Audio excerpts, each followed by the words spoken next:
guys, magandang tanghali sa inyo. Masembol naman tayo. Oh, ganda. Naka-rigid siya. So, road bike yung akasimbolin natin, guys. Ayan. Ito, bagong repaint. Yung pangalan niya is Pinarillo na. So, yung repaint niya mga guys, ewan ko lang anong frame to. Basta yan yung pangalan niya dito, Dogma Pinarillo. So, akasimbolin natin. Puro internal cabling to eh.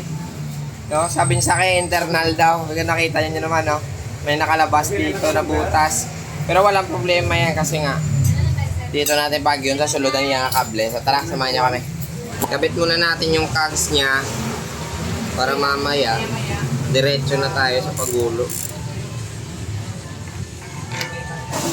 Nagkuha tayo ng isang bearing kasi nga yung isang bearing niya ay sira na. So ito yung kakabit natin sa ibabaw. So, kailangan ipasok muna natin sa kable niya.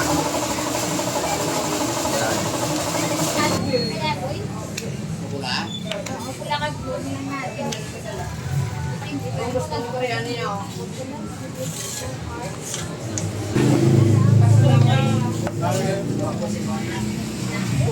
Oh, pasok muna.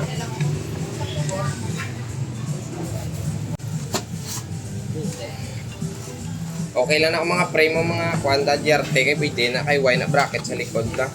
Isa. Nara na. Humok no? Humok no?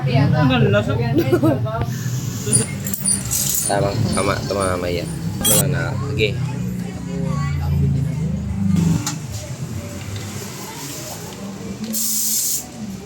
Yung STI niya kailangan natin ikabit guys.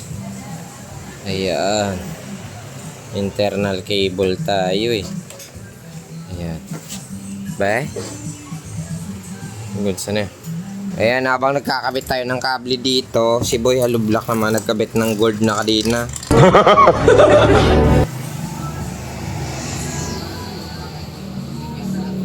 Tape na lang matatapos tayo.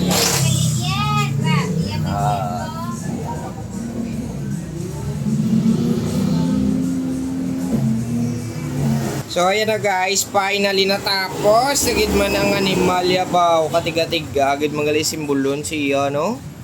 Ay problema kung mag-internal cabling kita kay daw medyo kakapoy animal.